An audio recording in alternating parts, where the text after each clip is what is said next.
Right, so if you're watching this video, you're probably wanting to get lucid tonight or in the near future.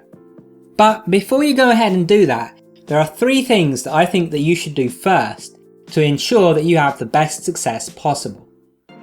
If you're new to the channel, I'm Matt and this is Tipharot, and here I make videos about lucid dreaming, meditation and self-improvement. I have hundreds more videos on my channel, and I highly recommend that you hit the subscribe button and enable notifications so you can stay up to date with my new videos that come out each week. So onto those 3 things that I think you should do before you actually practice your technique. The first one is to plan. Plan your next lucid dream.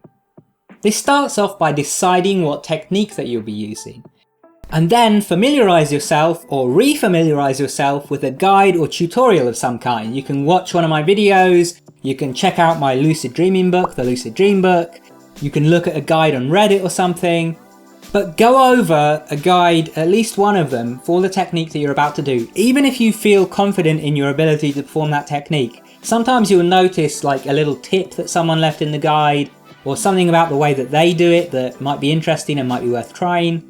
And something weird that I've noticed over the years is that even when you've done a technique right for years on end, sometimes you'll just suddenly start making a mistake. Like you'll just forget one thing about how you're supposed to be doing the technique and it'll stop working so well.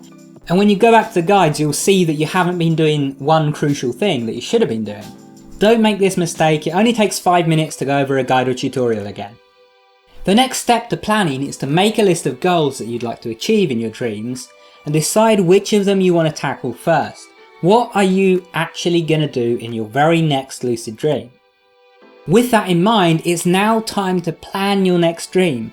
Decide exactly what you're going to do step by step. If you're going to do something and it's going to involve dream control, figure out already now what dream control techniques you intend to use. You have to remember that a lot of your lucid dreams are going to be quite short, so you don't always have time to think on the spot. It's good to have things planned out beforehand so you already know what to do and you don't have to waste any time. Now I also suggest including a backup plan. You know, if you need to spawn an item to do whatever you want to do in your dream, then figure out a couple of different ways you can do it. Figure out the main way that you're going to try and spawn it, but if that doesn't work, what are you going to do next? Are you going to keep retrying until it works? Are you going to use a different technique to spawn it? The more you know before you get into your dream, the easier it's going to be to do those things once you're there. The second thing that you should do before you get lucid is to go over your dream journal. Look over your recent dream journal entries, and if you don't have a dream journal yet, start one. But if you do, go over those recent entries and try to look for missed opportunities to realise that you were dreaming. You know, if you were driving a car in your dream, but you were driving through the sky, then you probably should have realised you were dreaming, so make a note of that in that particular dream. And in a similar vein, you should also look for dream signs and decide to make an active effort to look out for them. So if you keep having dreams where you're in restaurants, then make a note of that and decide to look out for that in future. So decide to notice each time that you're in a restaurant and ask yourself if you're dreaming, and ideally do a series of reality checks. The next thing that you can do while looking over your dream journal is to actually look over recent lucid dreams and look for things that didn't go to plan or that could have been improved upon. It's always good to keep your lucid dreams journaled as well, because you're going to find that things don't always go the way that you want them to. You might try to fly and find that you can't take off. You might try to spawn an item and just be unable to do it. And if you wrote that down, you might be able to identify why it didn't work. You might see that, hey, you tried to fly by flapping your arms and it didn't work. So maybe you can plan a different technique to use next time. All of these steps will help you when you're lucid, but just the act of actually going over these dream journal entries in itself is going to help you, because it's going to make your dreams more fresh in your mind, and so the act of doing this is going to make you more likely to get lucid in your next dream. But there's still one more thing that I want you to do before you try and get lucid, and that is to set a clear intention. I want you to decide that you're going to lucid dream. Don't just go through the motions of performing the technique. You don't just want to, wake up, do your mild mantra and go back to sleep without really deciding to lucid dream. I've actually noticed this over the years, that the actual length of time that you perform the mild mantra for doesn't matter as much as your intention. For example, if you wake up and you perform the mantra all the way until you fall back to sleep, but you're not really thinking about it much, and you're not really set on lucid dreaming, then I find that most of the time it actually doesn't work.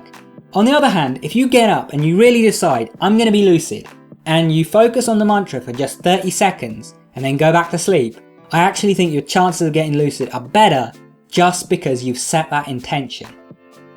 The next part of setting a clear intention involves using your imagination for a bit of visualization. Envision your plan from earlier succeeding. Actually close your eyes and picture yourself getting lucid and carrying out the plan that you made for your next dream. For one, having seen it happen is going to make it easier to then repeat that when you're lucid. And the second thing is that it's going to help with the final part of setting a clear intention, and that is believing that you're going to succeed. Actually believe in yourself and believe that you're going to have a lucid dream tonight. Now obviously this is easier said than done, but just try and suspend disbelief for a moment. Just try and imagine that whatever happens you're going to get lucid tonight. Even if you know that it's not, guaranteed, try to imagine that it is. That tonight there is a 100% chance that you're going to get lucid. Now I'm going to give you one more tip to help with this, but before I do that I just want to remind you about the Lucid Dream book. The Lucid Dream book is my complete guide to lucid dreaming. There are 8 chapters, 151 pages, and it is packed with so much information that I've just tried to put some snippets of what's in there on screen so you can get an idea of what's in the book. You can pause the video now, read through, and you can see outlines of what's in each chapter. If you want to get your hands on it, you can go to gum.co/theluciddreambook. That's gum.co/theluciddreambook. Or you can check out the link in the top right hand corner or down in the description below. Now I promised a final tip, and this is kind of a weird one, but I found it to be strangely effective. One trick you can use to really cement belief is to actually write down a dream journal entry for the lucid dream that you're planning to have before you have it. Write down a dream journal entry as if you already had that dream and go through the motions of everything that happened and how great it was and how excited you were to get lucid, and then attempt to get lucid after doing that. You can delete or throw away the entry the next day, but just write it down before you go to bed or before you perform the technique. Anyway, I hope you found this helpful. If you have, make sure you subscribe and enable notifications so you can stay up to date with my videos. And if you want to keep watching, check out one of those videos on screen, go watch that, and I'll see you there soon. Take care.